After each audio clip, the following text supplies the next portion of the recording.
Hi everyone, welcome to my channel. I'm Maureen and I'm so excited that you're here. Before we begin, don't forget to subscribe, press the thumbs up button and also click on the notification bell so that you're notified every time we have a new video. Today I'm so excited, we've got a very special guest, so stay with me and hear what he has to say.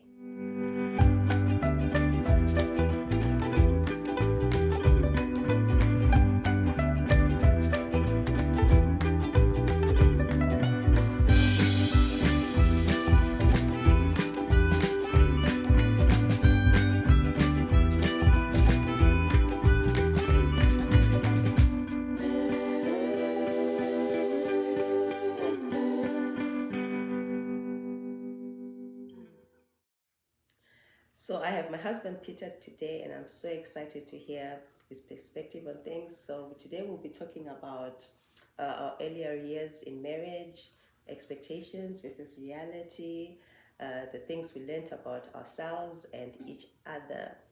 Now, how did we meet? Yeah, so I would not exactly say we met, but I spotted you. Yeah. So I know exactly what happened. So I was, working at this company where your sister also worked, and then one day, your sister needed to come and drop off some work papers at my house, and you happened to be in the car. And so, your sister drove up to the gate. I walked over, got the papers, and I saw, oh, there's this pretty girl that's sitting in the car. You know? So I said, all right. I took notes, like any diligent young man would do. Went back to work, through my networks, found out your phone number, and then called you. Yeah, and then everything else happened from there. Oh, not quite like that. It took 2 years of going back and forth. Oh, yes. Well, so that's how we initially got to meet. That's right. That's Okay, right. That's right. But we did not start dating right away. We were friends. Well, Tricky friends. tricky friends. Well, at times I was a genuine friend. There were times when I was a genuine friend, and then most of the time I was a tricky friend. Let's put it that way. Okay, so eventually after 2 years, well, he didn't really ask me out. Did you ask me out? I'm sure I did. Or we went out, but I don't know. Yeah. In any case, here we are. Oh, I think I made the first move, so so here we are. And then we dated for like 4 years and then got married, and we've been married for almost 15 years. Yeah, that's right. 15 years. So 15 years Almost later, 15 years. we've definitely learned some things. But the first few years were rough. Okay, so to speak, we're trying to figure each other out. And what would you say the first 4 years?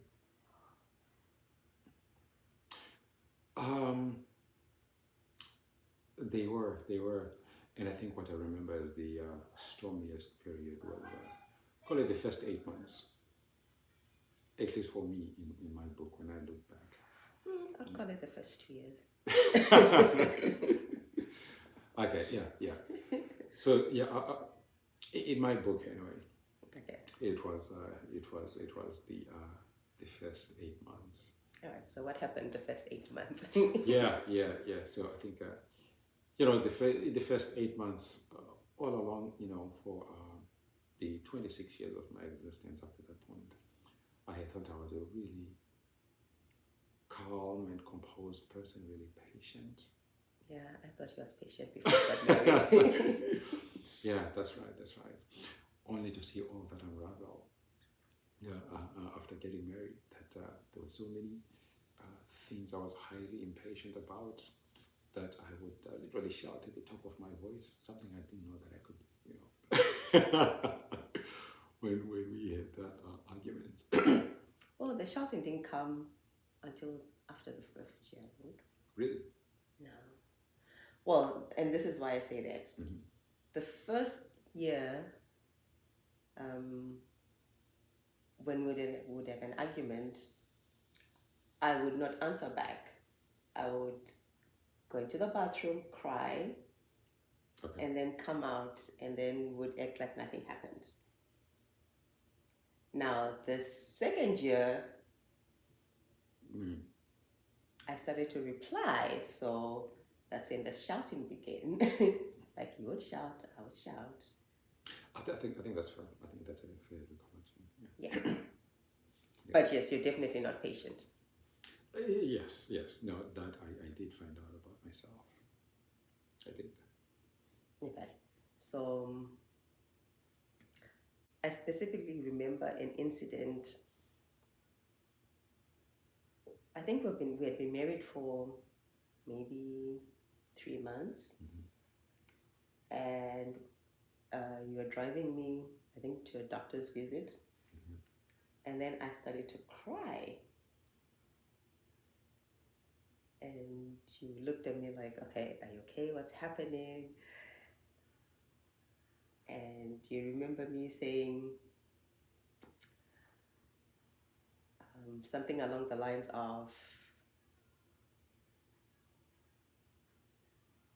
I'm married now and my life's changed. I'm not sure if I would have done this. Do you remember that conversation? I can't say I do. Okay, so I guess it didn't have an impact. I'm sure it did, but I just cannot remember. In that moment, I think it just hit me, my reality hit me that I was a wife and this was a new chapter that I hadn't really necessarily completely thought through. Not that I didn't want to get married, but I think just the pressure of the change, like being far away from everyone because we had to move to the US, and now I had all these expectations on me. I remember just like falling apart. And you looked like me like, what is happening? I remember having to explain to you that it's not because I don't want to be married to you. I do want to be married. I love you, but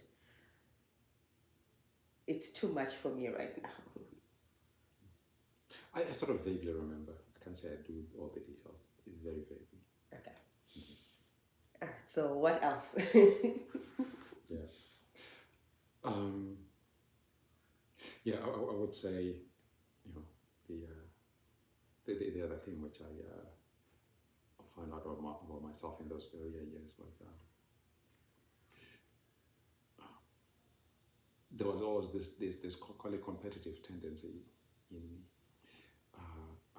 and obviously it was showing its head up in the marriage. In that all arguments I would want to win. I thought it was really important to make sure that I had the final say and I won that argument. Well, that kind of worked for a little bit. Well, until I decided I wanted to win too. Yeah, sure. But this is where I was going with it. To say, well, there was that aspect, and then the aspect which I had not even realized. I would call it this. I mean, we are all sinners, so this is not a surprise to you. That this sort of maliciousness, where it would come to say, well, we're having an argument, and you feel like, oh, yeah, you've received a blow, and then you sit there, and you go back and you dig up something from the past, and then you come and drop it as a nuclear bomb, boom. Then you go sit down quietly as if nothing has happened, saying, ha, ha, ha, ha, ha. Yeah.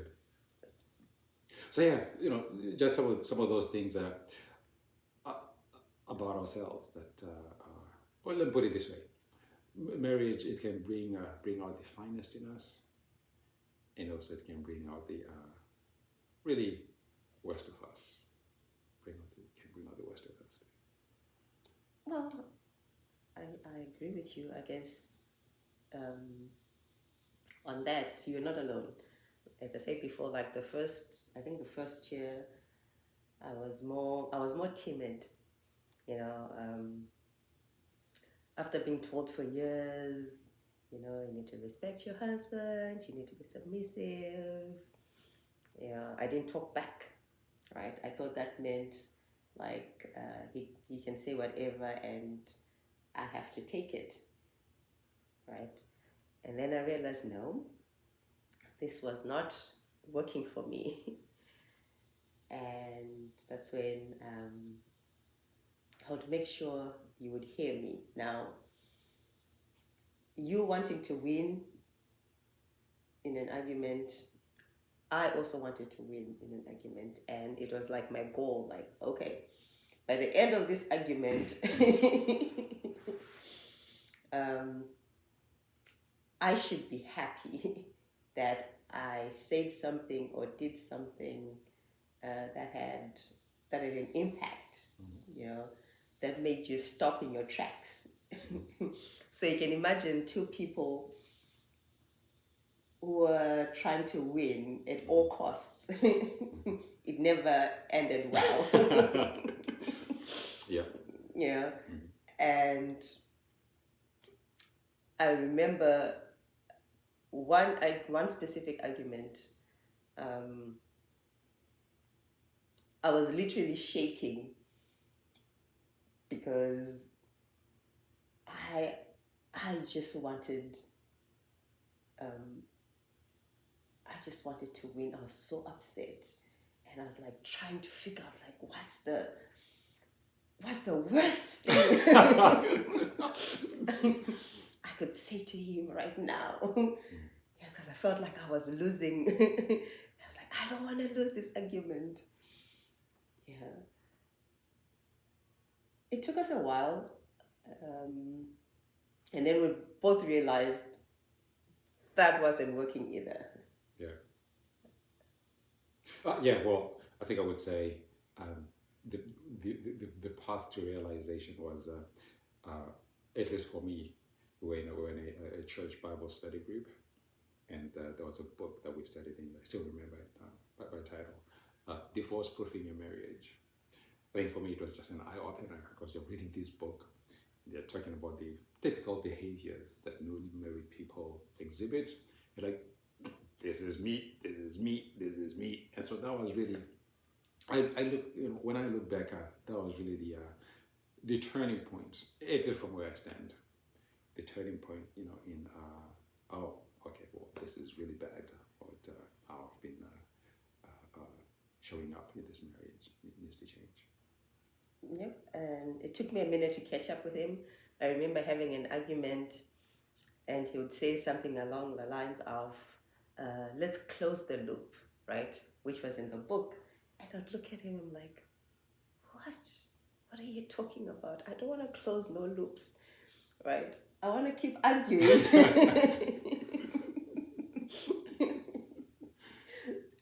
So it took us a minute, but we finally figured it out. And I think for me during that time, the one thing I was very adamant about was I did not want to have kids yet, right? Because I felt like I wasn't ready, we were not ready. We needed to figure ourselves out. Yeah, and that on its own, there was like a lot of pressure. Like you were ready to have kids. I was not. I didn't think we were ready. Were you ready? Looking back now, I know at the time I thought, hey, 4 kids would do. But I can tell you after the first kid, I was like, oh, you know what? Kids are a lot of work. 2 kids, I'm like, okay, we're done. We're done.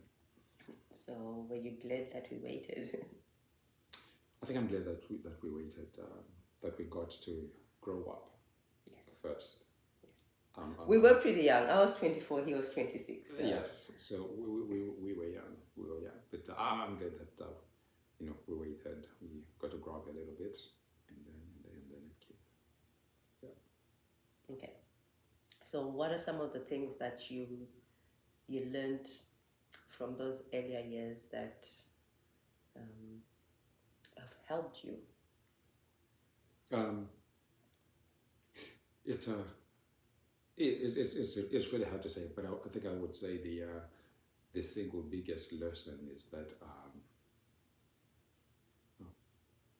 we still have differences in point of view, because we still have arguments, but it's how we argue that makes all the difference. We're different people. We'll always have different points of view on many things, but it's how we engage and talk about them and make sure we are focusing on the issue, the way we have a difference in point of view, not end up attacking the other person. Yeah. Okay. I think for me, the biggest thing I learned was we are on the same team. Yes. That when we fight each other, we are weakening the team. Right. So, and the question I always ask myself when we're arguing or when I'm about to say something is, how is this helping? Is it something that's going to strengthen us, or is it going to weaken us? Is it something that's going to solve whatever problem we have? Like, I want to solve the problem rather than win the fight. Yeah, and I think one sort of phrase that was really helpful for me along the way, which helped encapsulate the attitude or the approach I should bring to all those arguments is, your wife is not your enemy. Not always. Yes, but your wife is not your enemy. You're on the same team, just that you're different people, just that our brains see things differently, but we're on the same team, and you're not my enemy. Mm-hmm. True. And also to pick my battles wisely. Not everything is worth the fight. Like, I have to decide, is this the hill I want to die on? Yeah, I think that's another really good one. That one that I had to learn also, to say, okay, some things you can let go, and it's not a big deal. And a few hours later, I'm always glad I'm glad I just let that one go. Yep. Yeah. So there is that also. Yeah. No, you're absolutely spot on. And I also think timing is everything. Mm-hmm. Right. Which is something we both had to learn. Mm-hmm. Right. There are times when I know if we have this discussion at that particular moment, it's not going to end well. Like, I'm in my feelings and you're probably in your feelings. And I tend to want time to think through things, right, before I speak. And you tend to want to deal with the issue like right away. Mm-hmm. Right? And we've had to learn to find like middle ground. Mm-hmm. Yeah, so to speak. I know we call out timeout a lot. Mm-hmm.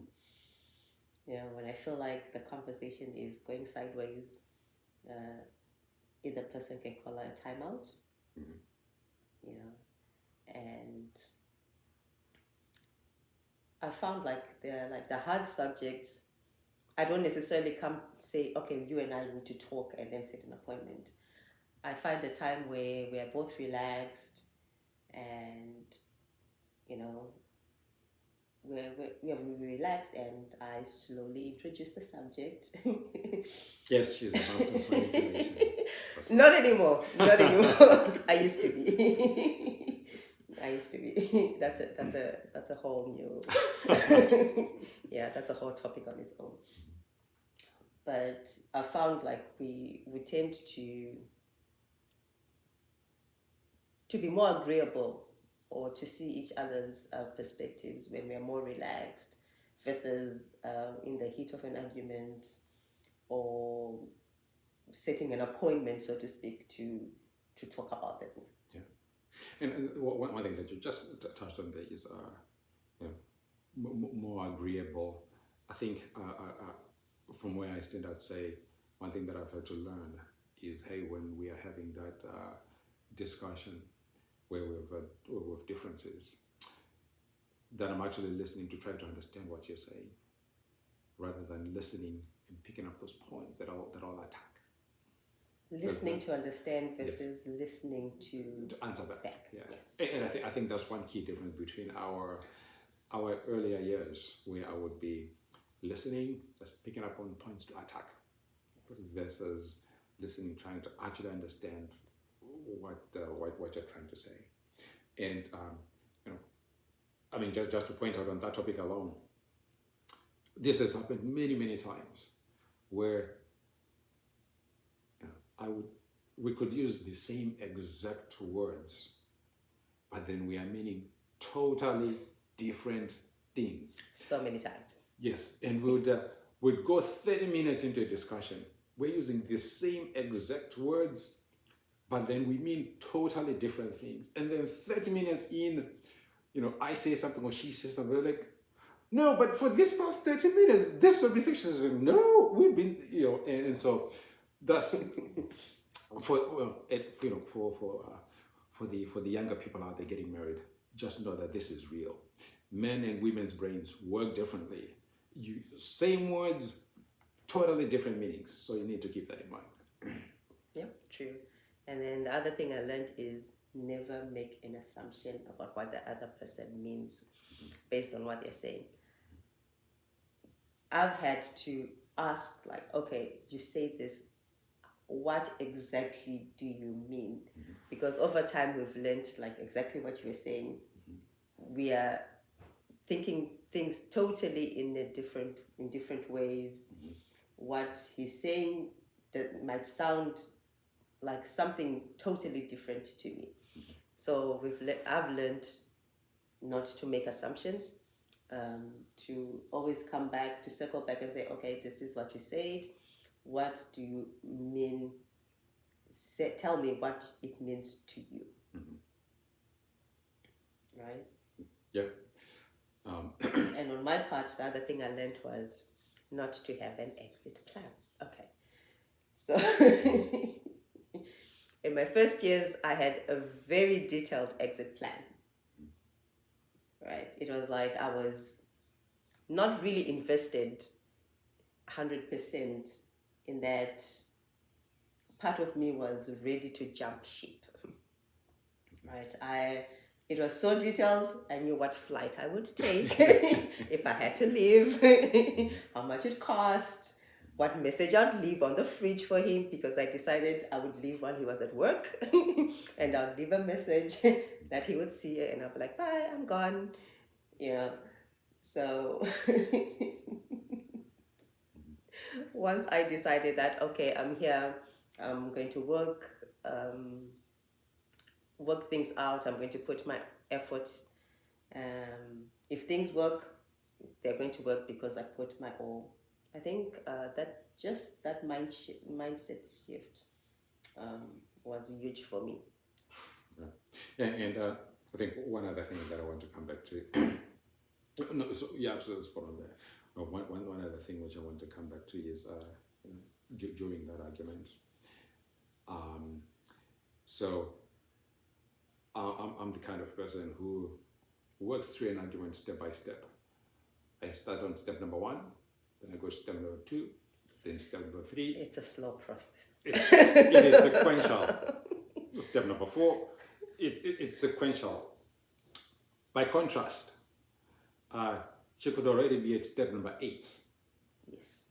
And being highly irritated. I don't get it. Because honestly, I do not. Because I'm working my way step by step. Eventually, I'll catch up to step number 8.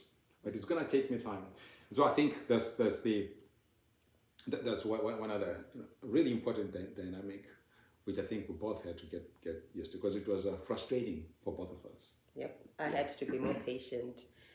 And I think those were the times where it was important for us to call out a timeout so that he could go and catch up to step number 8.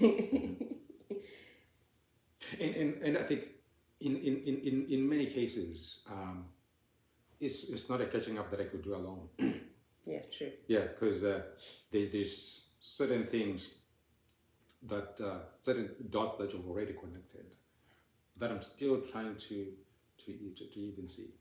And I think one thing which I'm not too sure they recall this. One data point which I think was really helpful in helping both of us come to that point of, okay, we need to be patient, not get frustrated, and help each other along, is one of the stats that we learned from, I think it was another small group, was women's brains are just hardwired to process things, complex information, 3 times faster? Or something. I think it's more. Many times faster than a male brain. That's just the biology. And so I think out of that, then walked away with that appreciation. So yes, when you're in those situations where she's upset and you can't figure out why are you upset, it's real. It's because the brain is already connected all the dots, and my brain is still working one step at a time, step by step, And so I think that was really helpful in bringing us to the point of, okay, well, you need to help me along to see exactly what you're seeing, so I could understand why you're upset. Because to you, it's obvious why you're upset. But for me, it's like, I don't get it. Yeah. Oh, yeah. It comes back to not making assumptions that he understands. Now, like when I have a conversation with him, I tell him exactly why I'm upset and how I'm feeling. Because never assume that someone knows exactly how you're feeling. Right. And then start from there. Like lay the groundwork. And then continue the conversation from there. It's not always easy, but I try to do that. No, awesome. I mean, we could go on and on. There's so much to learn. Yeah, that's right. I think that's the one thing. We never stop learning. We never stop learning. I mean, every time we have a discussion, there's always a nugget. There's always something new to learn about how to engage with each other, about how to disagree, about how to offer constructive feedback when something didn't go well. So there is always something to learn, something to be improved on. Yep. So always give each other grace, lots of grace, and don't make assumptions. And always remember you're on the same team. That's right. But you are not enemies. The reason you're married is not because you're enemies. No, you're not enemies. You're just you're people on the same team, but you're different people with different points of view when it comes to things. And so just be patient with each other and be very graceful. That's right. All right. So, thank you for joining me. Okay, awesome. It's a pleasure. I hope you'll come back. Well, we'll see how that goes. But I do hope you come back. Oh, awesome. Right. Thanks for having me. And I hope you learned something new today. Until next time. Bye. Bye-bye.